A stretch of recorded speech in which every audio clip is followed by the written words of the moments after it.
2 fridge வந்து இன்றைக்கி மூடு விழா பண்ணுறோம் எங்கள் வார்டில் ஃபண்டு கொடுக்காம. என்னோடய வார்டில் ஒரு பிரிட்ஜு ஒன்று போட்டுனே இருப்பேன். அந்த பிரிட்ஜை வந்து இன்றைக்கி இன்னும் கொஞ்சம் உள்ளே போயிடுச்சு. இன்றைக்கி வந்து இந்த பிரிட்ஜுக்கு வந்து மூடு விழா பண்ண போகிறேன். அதாவது இந்த பிரிட்ஜ் வந்து இனிமேட்டில் பொதுமக்கள் பயன்பாட்டுக்கு போகாத மாதிரி 2 சைடுமே வந்து க்ளோஸ் பண்ணிட போகிறேன்.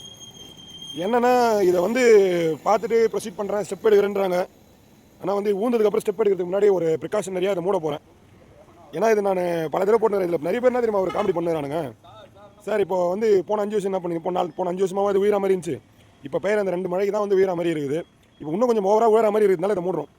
இன்னொன்று ஒரு பைப் கனெக்ஷன் ஒன்று போட்டிருந்தேன். அது வந்து துவாடுன்னு ஒரு டிபார்ட்மெண்ட் இருக்குது. இந்த அரசியல் அறிவே இல்லாதவங்களாம் வந்து கேள்வி கேட்கும்போது தான் நம்மளுக்கு ரொம்ப விருப்பாகுது. முதல் போய் அரசியல் என்னன்னு கற்றுக்கின்னு யார் யார் ஃபண்டு கொடுக்கணுன்றதெல்லாம் கற்றுக்கின்னு அதுக்கப்புறம் பேசிக்காக வந்து ஒரு சில கேள்விலாம் கேட்டிங்கன்னா உங்களுக்கு பதில் சொல்லலாம். எதுவுமே தெரியாமல் யார் என்ன பண்ணுறதுனே தெரியாமல் கவுன்சிலர் வந்து எந்த ஒரு விதத்தையும் ஃபண்டையும் சாங்ஷன் பண்ணி அவரே வந்து அந்த விஷயத்தை வந்து சரி பண்ணிக்க முடியாதுன்றதை ஃபஸ்ட்டு தெரிஞ்சுங்க. ரெண்டாவது இதுக்கு ஏஇ ஜேஇ எஸ்சிலாங்கிறாங்க. அவங்களாம் என்ன பண்ணுறாங்கன்னா ஏசி ரூமில் உட்காந்து இதெல்லாம் வந்து பார்க்காம ஜாலியாகிறாங்க. எந்த ஆட்சி அதிகாரம் மாறினாலும் இந்த அரசு அதிகாரிகிட்ட இருக்கிற பவர் மாறினா மட்டும்தான் இவங்க கேள்வி கேட்டு இவங்களுக்கு ஒரு பயம் வந்தால் மட்டும்தான் இவங்க இறங்கி வந்து வேலை செஞ்சு ஃபீல்டு பார்ப்பாங்க. இது வரைக்கும் இந்த ஒர்க்கை நாங்கள் பண்ணியிருக்கோம். வேலூர் மாநகரத்துலேருந்து இந்த அதிகாரிங்க எதனா ஒரு அறிக்கை ஒரே ஒரு இது கொடுத்துருக்காங்களா, இதெல்லாம் நாங்கள் ஸ்டெப் எடுத்துருக்கோன்ட்டு.